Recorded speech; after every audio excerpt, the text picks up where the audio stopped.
Janet glanced at the clock. 11:15 a.m. She'd been at this for almost 10 minutes, but it seemed like an hour at least. She glanced once more at the report.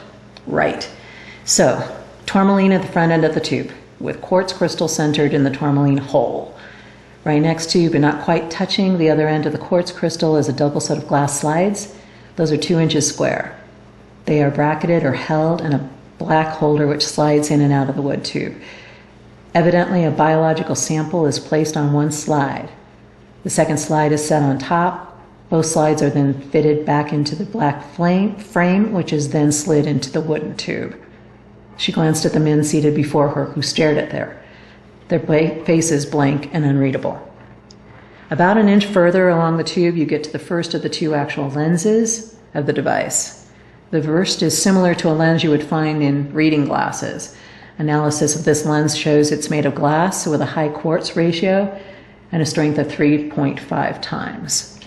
Finally, this lens at the end of the wood tube here is about 2 inches from the first lens. It's also glass with a high quartz content with a strength of 8 times, comparable to a rifle scope. That's a basic summary of the device, sir. She wished for a chair to sit down. Janet's knees were beginning to shake. Oh, sorry, one more thing. She ignored McConnell's snort. There's something odd about the whole thing. Just one odd thing, muttered Farley. Wilkins kicked him under the table. Farley yelped. McConnell and Lucero both muttered, "Shut up." McConnell waved at Janet to hurry up. Sorry, I just thought you might want to know. For what it's worth, this whole thing is built on a Fibonacci sequence. A what? Asked Lucero, feeling someone needed to take control of this meeting. Fibonacci, brilliant Italian mathematician, born 1170, died 1250, calculated what has become known as the golden mean, which is a series of numbers that are increased based on the number that came before it. Spirals are found in nature all the time, like sunflowers and nautilus shells, for example. Each number is a sum of the numbers preceding it.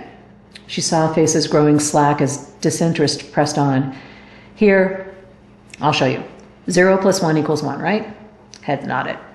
1 plus 1 equals 2. 1 plus 2 equals 3. 2 plus 3 equals 5. 3 plus 5 equals 8. The tourmaline's dimensions are 0.5 and 1 inch. The quartz crystal is 1 by 2 inches. The first lens is 3.5 strength and the second is 8 times strength, and the whole tube is 13 inches long.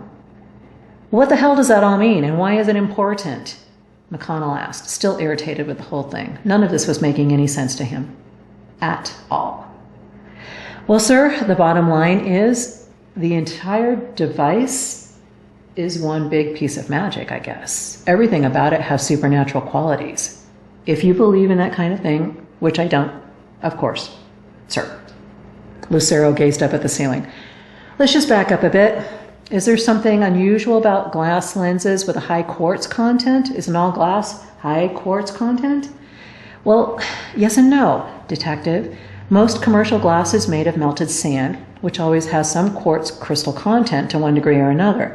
Standard glass that's used for reading lenses, rifle scopes, that kind of thing, is made from a different kind of lens, different kind of glass, called borosilicate. Borosilicate contains boron oxide, which is added to silicon dioxide in the manufacturing process. Quartz is pure silicon dioxide. These lenses aren't made of standard glass like we use today. They don't have any boron oxide. They don't appear to be anything except made entirely of quartz crystal. Janet let out a sigh. That's everything I have, gentlemen. If you don't need anything further, I'm going to go back to the lab and print a couple more copies of this report, so all of you can have a copy, if that's okay. Lucero nodded at her, and she ducked out the door before McConnell could stop her. She pulled the door shut too fast, and it closed with a hard slam. Sorry, sirs, she said towards the door and hurried down the hall, out of line of sight of the now very silent meeting in progress in the room behind her. Inquiring minds want to know. Janet watched her colleague surreptitiously. He was what she called an Eeyore, one of those people who always seemed to be miserable no matter what was going on. He came in about 5 minutes late every day and left 5 minutes early. Between those times, he managed to get enough actual work done to keep from being canned, but he was the sorriest excuse for a lab assistant she could remember ever having to work with.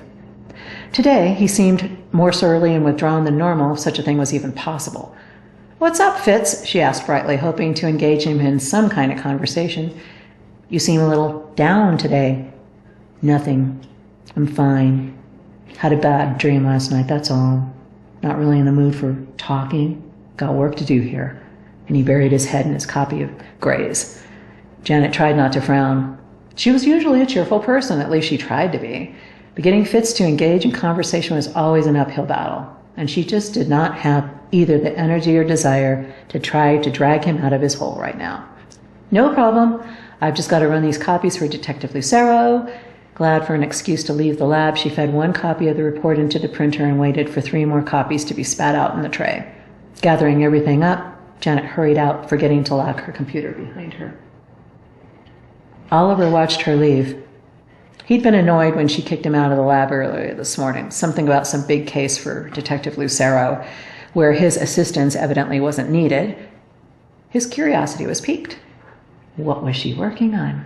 Why all the secrecy? He looked over at her computer screen and noticed the usual HPD crime lab screensaver wasn't on. His eyebrows went up.